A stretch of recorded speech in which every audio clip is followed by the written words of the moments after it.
আসসালামু আলাইকুম প্রিয় দর্শক, ঈদ মুবারক। সকলকে ঈদের শুভেচ্ছা জানিয়ে আজকের আলোচনাটা করছি।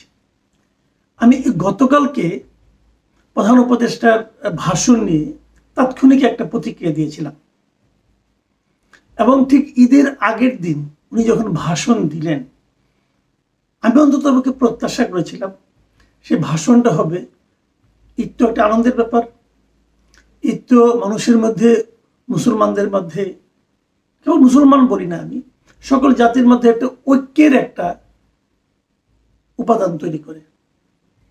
ঈদকে কেন্দ্র করে, যেমন আজকে দিন আমি বলি, অনেকে আমাকে ঈদ মোবারক পাঠিয়েছেন মেসেজে, হোয়াটসঅ্যাপে। এর মধ্যে অনেকে কিন্তু আছেন অমুসলিম।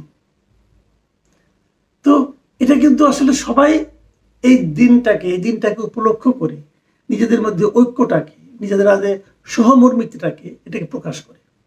তো আমিও সেরকম ভেবেছিলাম উনি এমন কিছু বলবেন যার মাধ্যমে আমাদের জাতীয় ঐক্যটা আরো দৃঢ় হয়, কিন্তু উনি করেছেন উল্টোটা। উনি এমন একটা কথা বলেছেন, এমন কিছু কথা বলেছেন যে কথাগুলোর মাধ্যমে উনি আমাদের জাতীয় জীবনে বিভেদটাকে আরো তীব্র করে তুলেছেন। এরই মধ্যে আমি সবসময় যে কথাটা বলি, যে জিনিসটা আমি আওয়ামী লীগ পুরো 15 বছর ধরে আমি বলে এসেছিলাম যে আওয়ামী লীগ যে কাজটা করছে এটা ভয়ঙ্কর অন্যায় কাজ করছে। সেটা হলো দেশটাকে বিভক্ত করে দিচ্ছে, জাতিকে বিভক্ত করে দিচ্ছে। তুমি আওয়ামী লীগ করো, তুমি জামাত করো, অতএব তুমি আমাদের লোক না, অতএব তুমি এদেশে থাকতে পারবা না, এই দেশকে তুমি ভালোবাসো না। এই যে তাদের যে একটা তত্ত্ব, একটা থিওরি, এই থিওরিটার মাধ্যমে তারা কিন্তু দেশটাকে বিভক্ত করে দিয়েছিল। সেই বিভক্তির হাত থেকে বাঁচার জন্যই কিন্তু আমরা এই আন্দোলনটা করেছিলাম। এদেশের সবাই দেশের নাগরিক, সবাই এই দেশটাকে গড়বে।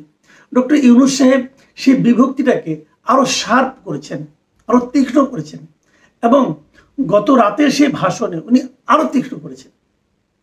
যেমন কতগুলি বিষয়, আমি নির্বাচনের ডেটটা নিয়ে পরে আসি, কতগুলি বিষয়, পোর্ট নিয়ে, মানবিক চ্যানেল নিয়ে, এ সমস্ত নিয়ে উনি যেভাবে আত্মপক্ষ সমর্থন করেছেন, এটা আমরা আগের সরকারের আমলে দেখেছি। আমি খালি সিম্পলি একটা কথা বলতে চাই, উনি পোর্ট নিয়ে যে কথাটা বলেছেন, যে এই পোর্টটা ওনারা এনেছেন খুব ভালো, যাদেরকে দায়িত্ব দিচ্ছেন তাদেরকে দেওয়াই উচিত, সারা দুনিয়াতে ওনারা অনেকগুলো জায়গায় এই কাজগুলি করেন, সব মানলাম।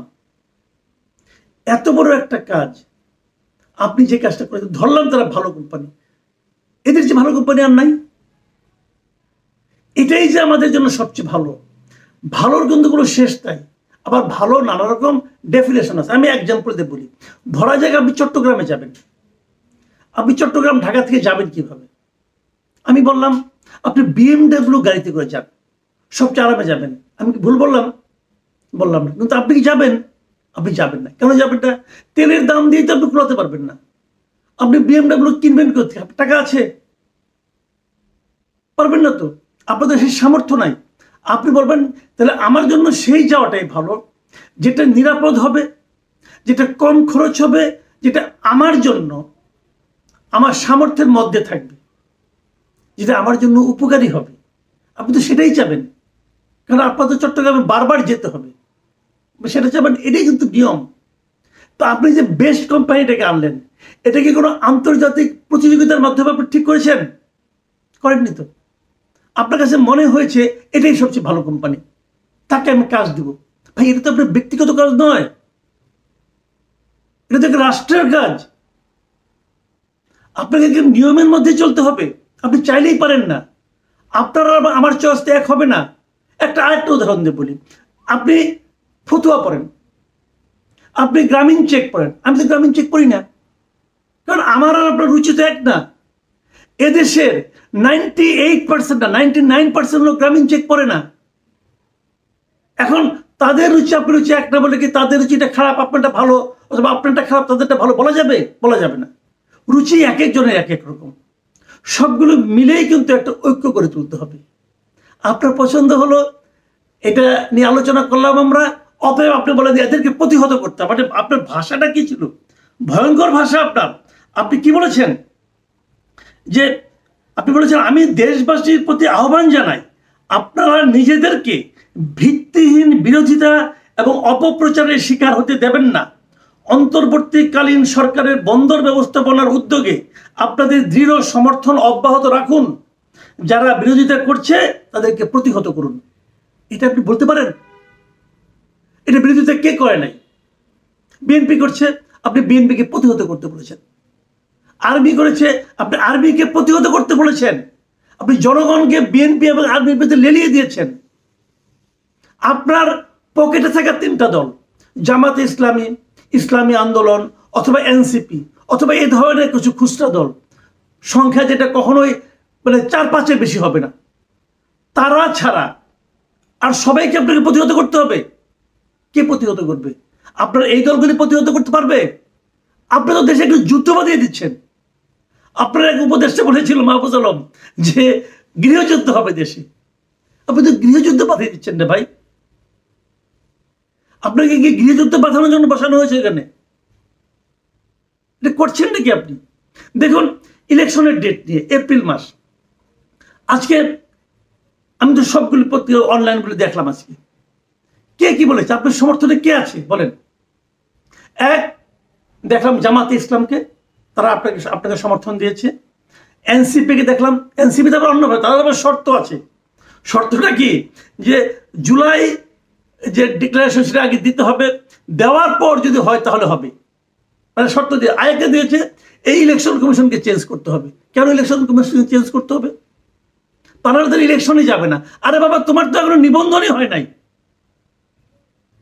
যে দল এখনো নিবন্ধনই পায় নাই সে থ্রেট করছে আমি ইলেকশনে যাব না। মানে তারা ধরেই নিয়েছে নিবন্ধন পাওয়া না পাওয়াটা ওই যে মামার হাতে মোয়ার মতো আর কি, চাইলাম আর পেয়ে যাব। এই আত্মবিশ্বাসটা তাদের কোত্থেকে আসে? আপনি দিয়েছেন, আপনি ডক্টর ইউনূস দিয়েছেন। আর এই মেরুদণ্ড হন ইলেকশন কমিশন, তাদের কোনো মেরুদণ্ড নাই।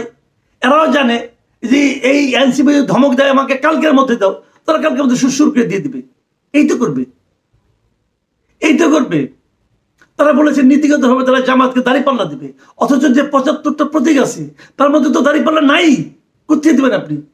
তার মানে আপনি প্রতীকের জায়গায় দাঁড়িপাল্লাকে নতুন করে অ্যাড করবেন, অ্যাড করে তারপরে দিবেন। আপনি তো বলতে পারতেন ওইভাবে টেকনিক্যালি যে আমরা দেখবো যদি আমাদের প্রতীকের মধ্যে থাকে তাহলে দিব, আমরা এর মধ্যে প্রতীক কিছু অ্যাড করবো, এগুলো বলতে পারতেন। আপনি আগে নীতিগতভাবে সম্মত হয়ে গেছেন, তো বোঝাই তো যায় যে মেরুদণ্ড কি। তো এদের মধ্যে কিন্তু এনসিপির দাবিটা আছে, তারা এই নির্বাচন কমিশন চায় না। তার মানে কি? তার মানে শেষ দিকে যে তারা কিন্তু আবার নির্বাচন কমিশন বদল করার দাবি তুলবে এবং ইউনূস সাহেব সেটা সুর করে মেনে নেবে।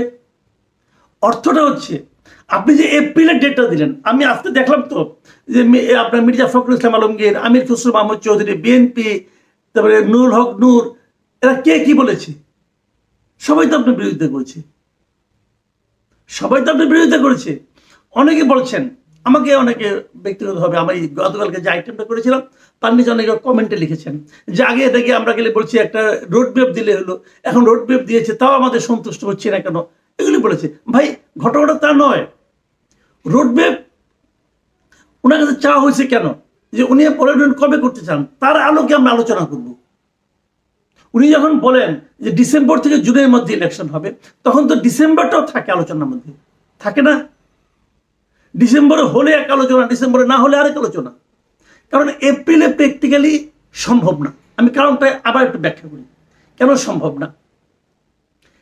ফেব্রুয়ারির মাঝামাঝি রমজান শুরু হবে, রমজান চলবে 1 মাস, মার্চের মাঝামাঝি পর্যন্ত রমজান থাকবে, তারপরে ঈদ শুরু হবে, ঈদের আমেজ শেষ হওয়ার পরপরই এসএসসি পরীক্ষা শুরু হবে, তারপরে এইচএসসি পরীক্ষা শুরু হবে। এপ্রিলে যখন নির্বাচনটা করবেন তখন এই পাবলিক পরীক্ষাগুলো চলতে থাকবে, যেটা এই বছরও চলেছে। আপনাদের তো পোলাপানের শিক্ষা দীক্ষা নিয়ে কোনো খেয়াল নাই, পাত্তা তো আপনাদের কাছে শিক্ষা তো কোনো বিষয় নেই ভাই। আপনারা কি করতে আসছেন আল্লাহ জানে। এই যে একটা জেনারেশন, একটা প্রজন্ম লেখাপড়া থেকে বঞ্চিত হচ্ছে, লেখাপড়া দিকে মন দিচ্ছে না, খেয়াল আছে কেন আপনাদের? পাবলিক বিশ্ববিদ্যালয়গুলোতে এই যে গত বছর যারা ইন্টারমিডিয়েট পাস করেছে তারা কি এখনো ফার্স্ট ইয়ার ক্লাস শুরু করতে পেরেছে? কেউ জানে কেন পারছে না? একটা বছর গেলে বসে বসে কাটাচ্ছে না কেন? কোনো খেয়াল আছে? আপনি পড়ে আছেন আপনার বন্দর নিয়ে, আপনি পড়ে আছেন আপনার মানবিক করিডোর নিয়ে, রাজনীতি করেন না, আপনি তো রাজনীতিবিদ না এবং ভালো করতে পারছেনও না। তো বিষয়গুলো এখানে বুঝতে হবে। এপ্রিলের নির্বাচন আপনি করতে পারবেন না। আপনি যে এপ্রিলে করতে চাচ্ছেন, এটা করলে দেশের 12টা বেজে যাবে। এপ্রিলে পর্যন্ত এই বছরের ডিসেম্বরে নির্বাচন না করার অর্থ হলো নির্বাচন আগামী বছরের অক্টোবরে আগে আর হবে না। শেষ মুহূর্তে একটা কারণ দেখে আপনি এগুলো করবেন, এগুলো ঠিক না। দেশকে নিয়ে, সাধারণ মানুষকে নিয়ে, রাজনৈতিক দলগুলোকে নিয়ে এটা করেন না। এই রাজনীতি ঠিক না।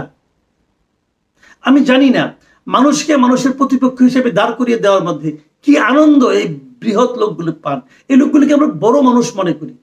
বড় মানুষদের মধ্যে এই সমস্ত ক্ষুদ্রতা কেন থাকে, এটা আমার কাছে এখনো ক্লিয়ার না। কোনো কারণ নাই। ডিসেম্বর হলে কি সমস্যা, এ পর্যন্ত কোনো ব্যাখ্যা করেন নাই উনি। দেখুন উনি কি বলেছেন। উনি বলেছেন, বিচার সংস্কার ও নির্বাচন সংক্রান্ত চলমান সংস্কার কার্যক্রম পর্যালোচনা করে আমি আজ দেশবাসীর কাছে ঘোষণা করছি যে আগামী জাতীয় নির্বাচন 2026-এর এপ্রিলের প্রথমার্ধের যে কোনো একদিনে অনুষ্ঠিত হবে। পর্যালোচনাটা কে করছে? আপনি একা করছেন নাকি কোনো কমিটি করছে? আপনার এই পর্যালোচনা কি কোনো পলিটিক্যাল পার্টি ছিল? যদি না থাকে তাহলে কিভাবে পর্যালোচনাটা আপনি করলেন? কার সঙ্গে পর্যালোচনা করলেন? আপনার তো উচিত ছিল তাহলে সর্বশেষ যেদিন আপনার সঙ্গে সমস্ত পলিটিক্যাল পার্টি মিলল, তারা তাদের বক্তব্য দিল, সেদিন আপনি তাদের সঙ্গে আলোচনা করলেন না কেন? যে কেন আপনি এপ্রিলে করতে চান? আপনি যে এপ্রিলে করার জন্য পর্যালোচনা করে বের করলেন এপ্রিল মাসটাকে, আপনার মাথায় কি এই এসএসসি এইচএসসি পরীক্ষাটা ছিল নাকি এটা আপনি প্রয়োজন মনে করেন না? আপনার পর্যালোচনার ভিত্তিটা কি? আপনি এটা কোনো আসমানি পর্যালোচনা? ভাই এইগুলো আপনাকে ক্লিয়ার করতে হবে। যতক্ষণ মধ্যে আপনি ক্লিয়ার করতে না পারবেন ততক্ষণ পর্যন্ত কিন্তু মানুষ এগুলি গ্রহণ করবে না। আমি স্বনির্বন্ধ অনুরোধ করবো এই লোকগুলিকে, ভাই নিজেদেরকে আর বিতর্কিত করেন না।